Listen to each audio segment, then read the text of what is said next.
حضرت ابو سعید خدری رضی اللہ تعالیٰ عنہ نے حدیث بیان کی کہ حضرت اسید رضی اللہ تعالیٰ عنہ بن حذیر رضی اللہ تعالیٰ عنہ ایک رات اپنے باڑے میں قرات کر رہے تھے کہ اچانک ان کا گھوڑا بدکنے لگا۔ انہوں نے پھر پڑھا، وہ دوبارہ بدکا، پھر پڑھا، وہ پھر بدکا۔ اسید رضی اللہ تعالیٰ عنہ نے کہا، مجھے خوف پیدا ہوا کہ وہ میرے بیٹے یحییٰ کو روت ڈالے گا۔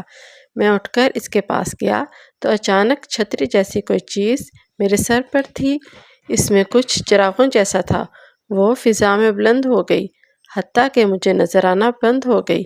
کہا، میں صبح کو رسول اللہ صلی اللہ علیہ وآلہ وسلم کے پاس گیا اور عرض کی، اے اللہ کے رسول، اس کی ثنا میں کل میں آدھی رات کے وقت اپنے باڑے میں قرات کر رہا تھا کہ اچانک میرا گھوڑا بدکنے لگا۔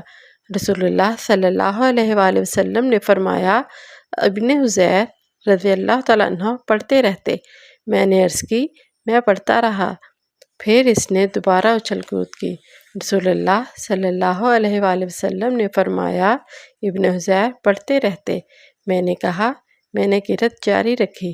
اس نے پھر بدک کر چکر لگانے شروع کر دیے۔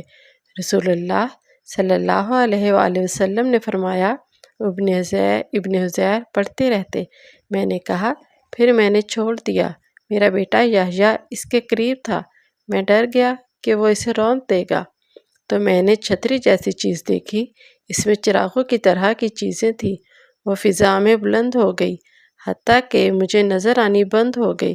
اس پر رسول اللہ صلی اللہ علیہ وآلہ وسلم نے فرمایا، وہ فرشتے تھے جو تمہاری قرات سن رہے تھے، اور اگر تم پڑھتے رہتے تو لوگ صبح کو ان کو دیکھ لیتے اور وہ ان سے اوجھل نہ ہوتے۔ کتاب صحیح مسلم، حدیث نمبر 1859۔